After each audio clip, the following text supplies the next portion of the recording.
Thank you very much for having me in this lovely practice.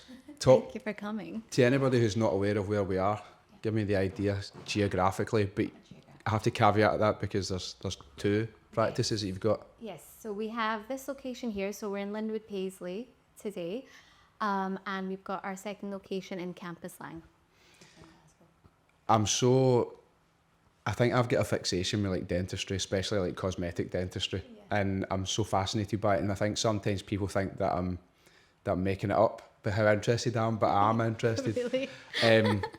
When did you know that you wanted to get into the profession? I wouldn't say I knew. I would say I have a mother who's very overpowering, and I don't know if you know many Arabs or Asian families. I do. You either do medicine, law, or dentistry. So it was kind of one of those things.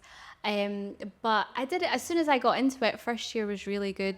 We got to do a lot of like anatomy, and we were like cutting up like dead bodies type of thing. So it was very interesting. Yeah, we do. Yeah. So it was quite fun. Hold on, right. So talk me through how the course. I had no idea how have I got this far and had this many conversations and not realised that you're cutting up dead bodies. I know, because it's not a very nice thing for. It's a weird thing to say, isn't it? Okay, so talk me through it. Yeah. Did you know that you I cut know. up dead bodies? I don't think I did initially when we started. No. Just walk in and there's We a walk cadaver in, on a. There was like multiple, in a room. Yeah. So. Was this Glasgow Uni? I went to Dundee. Right. Yeah, so I'm sure Glasgow do the same. I'm not going to let this one lie. So, do you do the entire body or just related to the mouth? We are really kind of head and neck, so from the neck kind of upwards. Right. Okay. Yeah. So yeah, it's a good experience. Were you making incisions? Yeah. I'm not horrified, but I'm just really shocked. It is really weird. Yeah.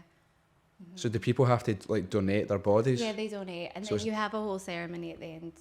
The families will come and things like that. Yeah. Wow, I'm like totally rocked to the core. Can we just let's spend loads of time on this? Like, what's the ceremony type? Kind of like a funeral, kind of, yeah. And then the students get to go, and then the families of. What's a person's motivations for that? Because is it just for the advancement of medical science? Yeah, I would say so, but it was probably the most valuable part of the whole course for me. You learn so much. Well, what did you learn that had such importance for you? Because you can physically see, the anatomy of the face, anatomy of the neck, muscles, nerves, veins, everything. So you can, rather than looking at it in a book, you can actually like visualize it there right in front of you. So. Yeah, well, yeah, it's a good point. Like, that's the way I learn, like, sort of practically. Yeah. Sorry, I'm just staying on this subject. Were the families upset? Because I'm assuming they were like recently deceased. I don't think so, because some of the family members will come and speak on the stage, and we really appreciate you coming to the ceremony, this type of thing. So no, they all seemed not fine with it, but Bloody hell. yeah, obviously it's their choice. So how long is the course? Is it 4 years, 5 years? 5 years. And I ask everybody this, day one, your mum's forced you to come and study dentistry. There's a dead body. What's going through your mind? Like, do you have any idea of the type of work that you want to go on and do, or are you just learning as you go? No, you just learn as you go. I mean, we're so young when we start, aren't we? So you just kind of go with your studies, go with it. And it's not till after you're finished and you're graduated, you're like, oh, okay, this is the direction I want to go in. So this really was before the cosmetic dentistry boom? Way before. So it wouldn't have crossed your mind, would it? No. Do you just thinking your work is like in the NHS, or did you want to open up your own practice? Opening my own practice was never a thought either. I really was just an NHS dentist, and I was happy being an associate. I got into kind of practice ownership. My boss was retiring, and it was just kind of the natural progression. So that was maybe 2018 that happened. Okay, so there's a 9-year period there. Yes. Where were you working? I did a year in Kilmarnock, and I did a year in Girvan, and then I moved to Barrhead, where I was there for altogether 12 years in Barrhead. Was it everything that you thought it would be? I think, I just said, things changed in dentistry, didn't they? So where I was based, I couldn't do the things I wanted to do, i.e. the aesthetics, i.e. the composite bonding, things were changing. So that influenced my decision to leave where I was, and go out and start my own thing with my husband as well. So Did you meet when you were studying? we met, we were in the same year, but That's a love story and a half. no, it wasn't like that. No, No. we were just like friends. And then it wasn't until 10 years after we graduated that Right. we reconnected again. Yeah. When you go in, because it's one thing, as you mentioned, right, studying out of a textbook and kind of learning that way, but then you're thrown into the world and you're not just dealing with people's teeth and their mouths, you're dealing with people as well, and you probably have to develop that skill set. Yeah. I mean, what can you remember the first time that you thought, all right, yeah, this is real life? I think, obviously, you get a lot of anxious patients coming in, and I think that's where my strength is like how I communicate with people, and I do like to make people feel comfortable and okay with what they're getting done. So I felt like as the years went on, I was like, oh, this is actually my strength. And I think that's why maybe I stayed within the NHS bubble for so long, because that's where my strength was. And then obviously you get your quite difficult patients as well. Again, I was always the one in the practice that, oh, so-and-so can't deal with this person, can you see them instead? So I was always that go-to person to kind of just calm everyone down. Like a personable nature.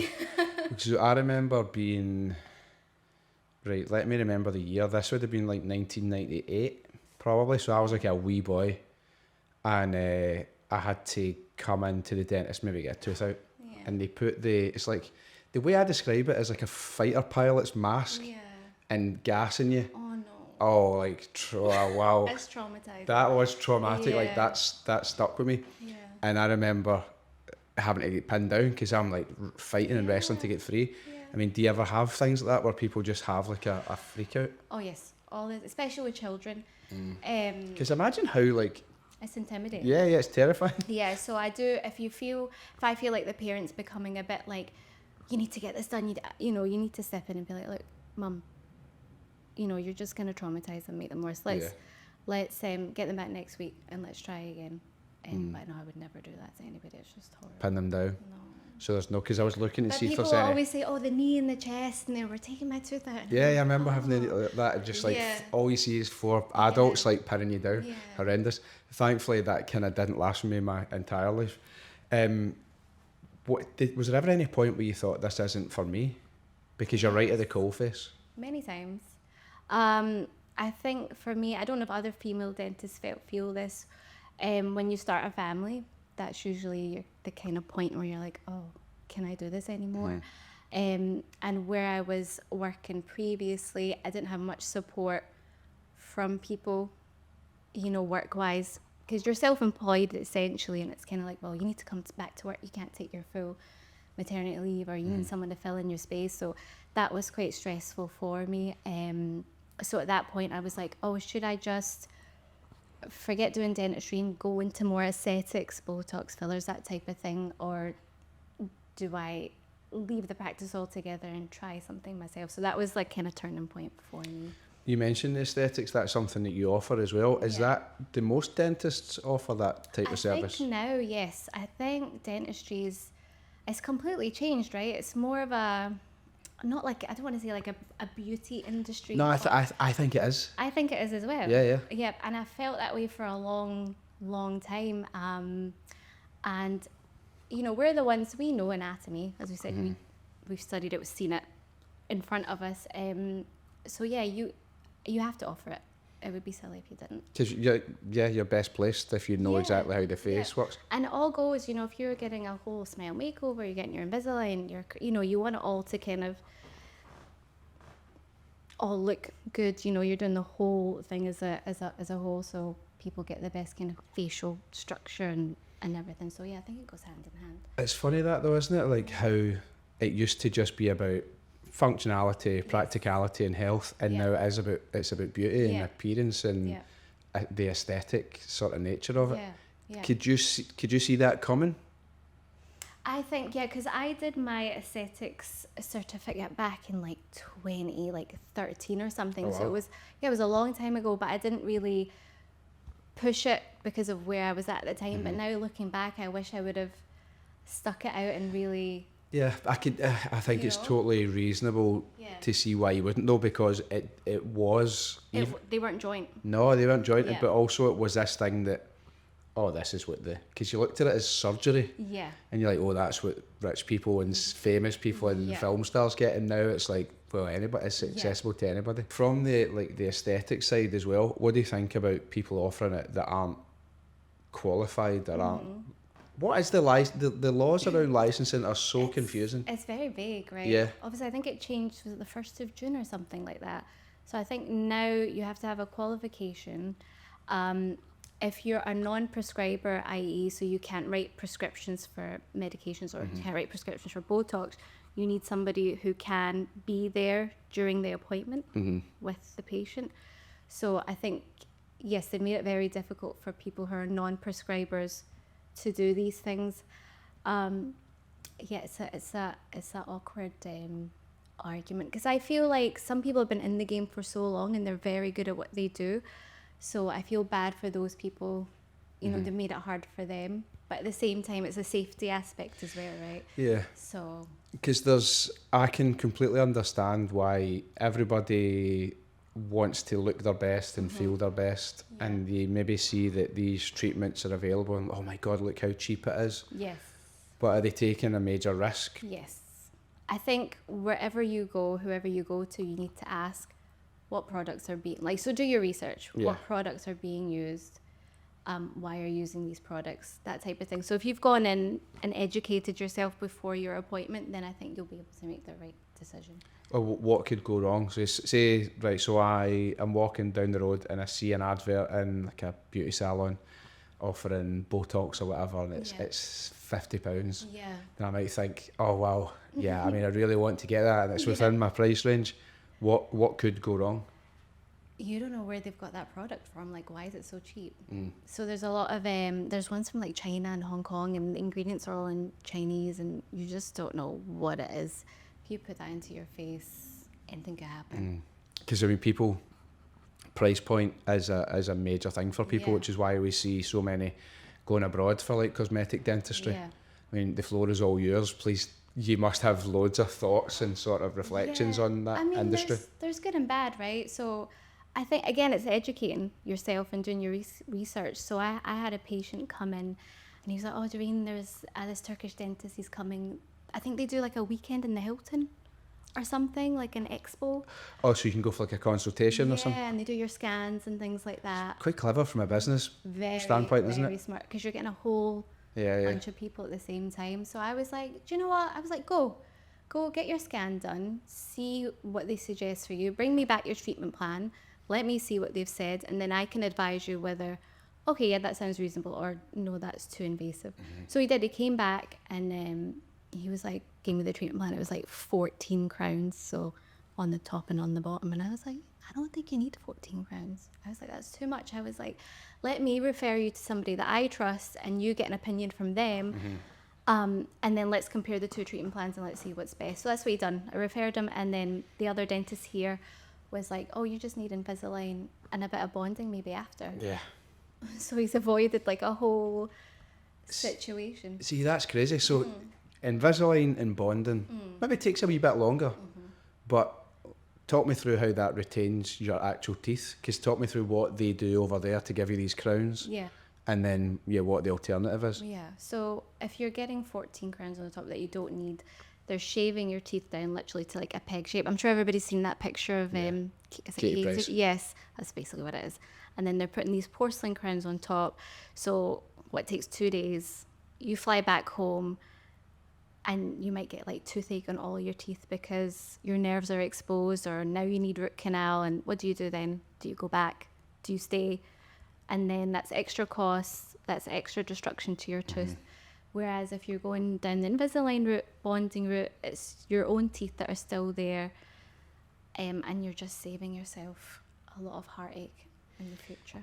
It's crazy, isn't it? I mean, we've all... There are, when you're going abroad, there are some fantastic places that you can go, but I think Yeah, if someone's like, yeah, we'll give you 14 crowns. Yeah, you have It'll to cost- question that, right? It'll cost you £4,000, but that includes a week in this hotel. And Yeah, you're right. like, You're like, wait a oh, it's minute. like a holiday. Yeah, I know. I mean, don't get me wrong. I've heard that sometimes they like include a companion into the price, and I'm like, if anybody wants me to accompany them, like if you're doing it, then yeah, you could go get the holiday and say, actually, Yeah, I don't yeah. want to go through with it. I'll just go and do a wee But bit they of do that with sightseeing. surgery too, no? I've seen like, you know, if you want your Breast BBL augmentation. done. Yeah, It's yeah. like bring a friend. It's I saw a really horrendous case. I won't give too many details so as not to identify or to upset anybody, but someone from Scotland anyway who went for like a pretty bog standard cosmetic procedure died on the operating table, Oh my and you're only mid-20s, Oh my goodness. and it's like, yeah, it's a serious risk. It's not to denigrate any foreign countries No. or their industry, but it's like, as with everywhere, cowboys exist. You need to do your research, right? Have you seen any cases of someone coming back and then being in a whole world of trouble and needing help? I've seen a few implants being placed in Turkey. A lot actually of the patients are in campus Lang. First of all, they're not suitable for implants in the first place. And they've come in and the implant is just like wobbling. So basically an implant is like a wee screw that goes into them and it's just like kind of floating around. And I'm kind of like, you should probably, because I can't remove that. That's not something that I would do. So I kind of was like, well, you probably need to go back to Turkey for them to remove that because that's just not going to work. And she's like, but I've spent all this money on it. And I was like, I don't think you're a candidate to begin with. So it's that's actually, not so, good. you know, she spent all that money already for something that wasn't going to work in the first place. Imagine like bumping into somebody in the departure lounge in the airport and being like, oh, where are you off to? And they're like, just going for a checkup. Yeah, just go for a checkup. That is a long way to go for a hygienist clean, mate. Yeah. Bloody hell. Yeah. What would your advice be to anybody? Because I get it. Like I remember doing my first TV appearance and going, I need to get a brace. Oh, really? Yeah. I mean, I challenge anyone, go and have 10 8K cameras on you and then tell me how you feel after it when you're watching it back, honestly. And I was like, so I have to go and do something. And I always wanted to go down the route of the brace and then the composite bonding. But I completely understand why people will want a quick turnaround, especially like everywhere you look, you're constantly being bombarded with images of other people looking great. And Yeah, it's beautiful people everywhere. yeah, look at my transformation and you don't really feel great yourself. What would you say to someone who was considering just going down that quick route? And I know we've gone over it all, but just in a nutshell. Yeah, I think do your research first. Go see your own dentist as well. Ask them their opinion. If they have someone they can suggest to refer you on for a second, third opinion, then do that as well. So make sure you know, look at all your options first before deciding to go abroad. Yeah. From the outside looking in, when I look at a dentist, I just see money, enjoying themselves, having a great time. It's never really that straightforward in anything. Yeah. But how much do you enjoy your work? I think I'm enjoying it much more now that I'm free to kind of do what I want to do. So now I'm kind of going more into the aesthetics, the composite bonding, the Invisalign, things that I enjoy, and you get good feedback from your patients. They're just so happy at the end of it. It just makes you feel so good. So I think now that I know where I want to be and who I want to be, I feel much more happier and content with my job now. Because there's you might have seen me speaking about it before, and you kind of hear it, and what starts off as a headline then through time just becomes accepted as fact. But it's like that in dentistry has one of the highest sort of rates of I'm choosing my words really carefully here, struggles when it comes to that. I mean, can you relate to that? It's a very lonely job. It's very lonely, and if something goes wrong, that's like on your head. Yeah. You're dealing with a lot of different personalities as well. You know, if you have somebody come in, you're always worried someone's going to complain. I think that's the biggest stress. Or if you've upset somebody, then, oh God, are they going to complain about me? I've upset them, that type of thing. So that can get quite stressful. And I think when I was working mostly at NHS before, you're seeing so many patients in one day, and it can just be very overwhelming. So I think because of the loneliness and you're just doing so much in one day, that can really, really get to you. So no, I totally get why it is. Because you're not a dentist. You are a dentist plus a therapist. So you're a HR manager. Yeah. You're a business owner. Yeah. You're a marketer. Yeah. You're a team. You're all of these things, like your front facing face of it. I can imagine it kind of at times just being like, this is getting tough of me. Why have I done this? Yeah. And it's stuff that you don't get taught in dental school, is it? You just get taught how to put fillings in and that's about it. It takes a long time to feel comfortable where you are, I think. So that's me just starting to get into my own now. So yeah, I'm much happier. What's it like working with your husband? So luckily we don't work on the same days together, so Right. that's ideal. And me and him, do we talk about work that much at home? Not so much. We're quite good at keeping it separate. Obviously, if he's had a difficult day, he'll be like, oh, blah, blah, blah. But it's not our main focus in our relationship, thankfully. Is he the same as you, like from the sort of business perspective, or is he happy to just kind of... I'm sure everything's up to me. Yeah, so I get all the headache. He cracks on with the work. Yeah, he does the work and I deal with everything else. So that's kind of our dynamic. But it works. It works. Yeah. Would you ever see yourself closing the dentist side down? Was that always going to... I think I tried when I tried to just do aesthetics exclusively, but then I missed teeth, which is a weird thing to say, and I missed having that relationship because you see families, you see the kids grow up, that type of thing. You're like really in the community, so I did miss that side of it. So I don't think I could ever leave it. Give them the wee sticker and stuff. Yeah, there's So is that still a thing? Yeah, we do stickers, and now we Do you got have any handy? toothpaste. Do you have any near you? Angela. Yeah, we got Disney stickers, I think. Oh, yeah, I'll get one before I go then. You mentioned about NHS and seeing people kind of coming in just like a conveyor belt. Why is that? Why is it all of a sudden? Because this is something that people like me and my work, we discuss, but we don't actually have the answers. And we talk about waiting lists and we need to fix this and we need to get it down. Yeah, it's all well and good, but one, why are they so high, the NHS waiting times, and how do we resolve that? I think obviously COVID just messed everything up because we were shut down for so long and couldn't do things. We just have so much to catch up on, so much treatment to catch up on. So you think it's been COVID, so it wasn't so bad before that? I think before you could still get appointments and you could still get registered with the NHS dentist. I think now after COVID it just got so difficult, and it was just difficult for us to keep up with the demand that we had to kind of, for our own sanity. We had to scale back, and I know a lot of practices went fully private, that type of things, because you just couldn't keep up with the demand. Yeah, because I got my brace during COVID. Yes. And I was able just to go in all the time. Yes. Which kind of had me scratching my head. I was like, why can't somebody who maybe doesn't have the resources I have, they should be entitled to have their treatment as well?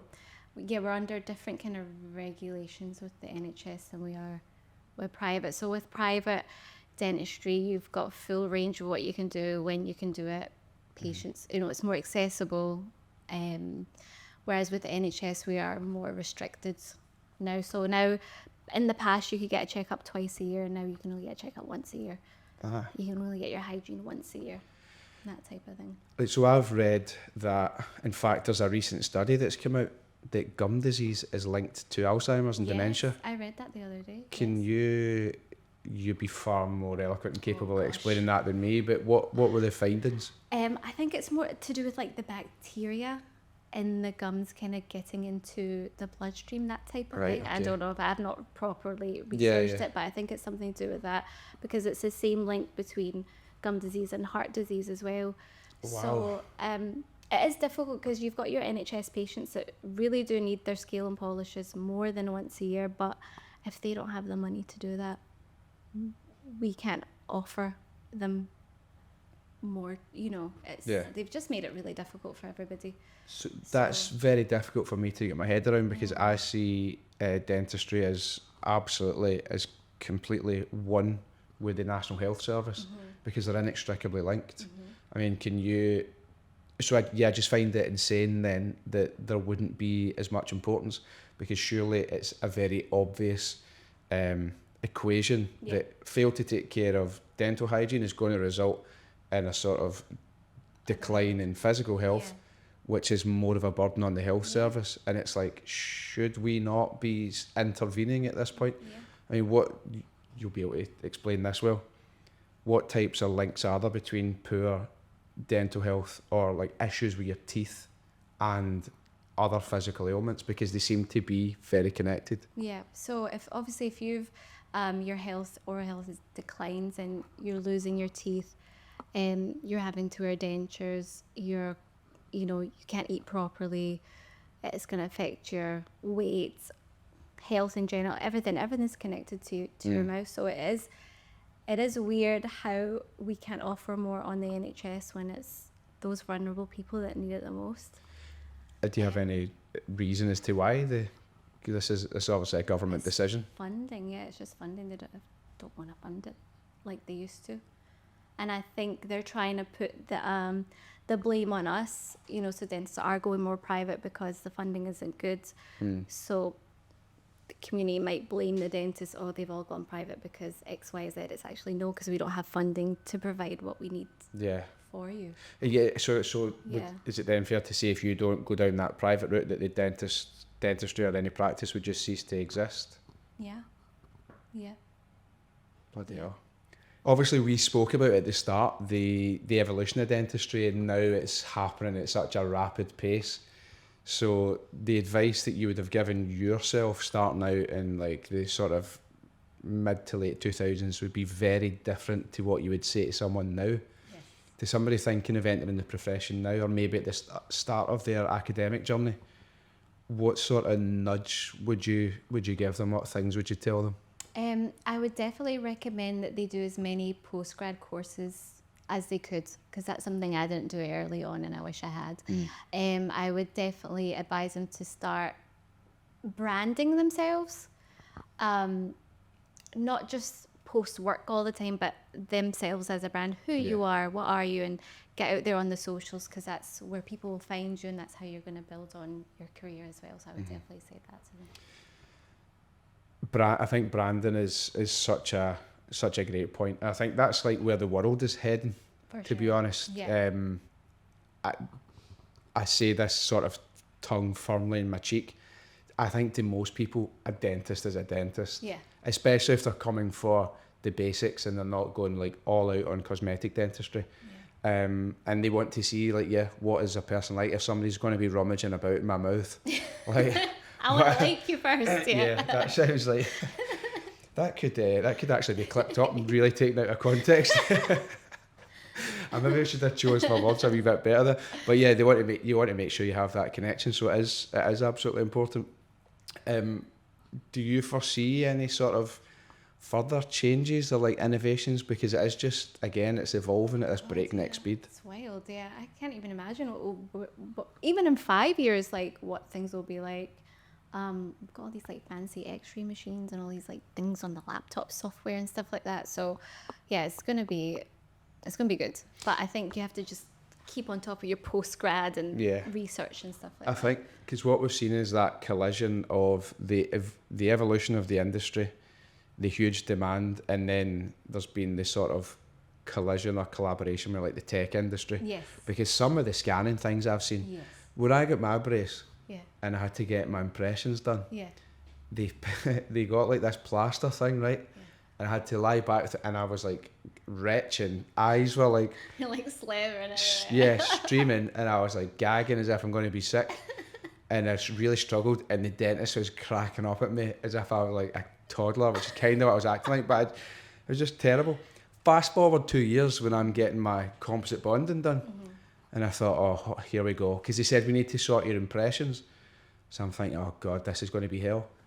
Scanned like this wee light on me, and I was thinking, like, could this not have been done? The scanners are so good. Yeah, could this not have been done 2 years ago? Yeah, I think even 2 years ago, were they even I don't think so. I don't think they were. No, it's like just this new thing. It's just exploded now that every practice has to have one to kind of keep up. Do you see what is the relationship like with other dentists? Because this is such a strange analogy to give, right? In every football team, there's only one goalkeeper. There's only one position. Oh, there's obviously there are multiple in the squad, but only one can play in the starting 11. And the assumption would be that they would be out to sabotage each other, or sort of, because they're all vying for the one spot. Mm-hmm. But there's this like unwritten rule that no matter what, they all support each other. It's called the goalkeepers union, and I always think it's like it's quite a nice wee thing actually, that they all back each other up. Yeah. Is it like that in dentistry, or is it very competitive? Is there like a sort of like an edge to it? I've never felt, for me, no. If someone came in to see me and I thought, oh, I know someone who could do a better job for you, I would refer them on to who that was. So for me, I don't think there's competition, but I don't know for other people if they would think that. So that's a really good point though. So your focus is on, not on making money, not on getting accolades, it's doing what's best for the patient. Yeah. So they're definitely for me. If I felt like, oh, this is just too complicated, or I think this person can do a better job for you than I can, I'd say, I'll refer you on to X, whoever I think would be appropriate. So is that not surely the perfect advert for why somebody should come and see you, because you will do what's best for them? Yeah.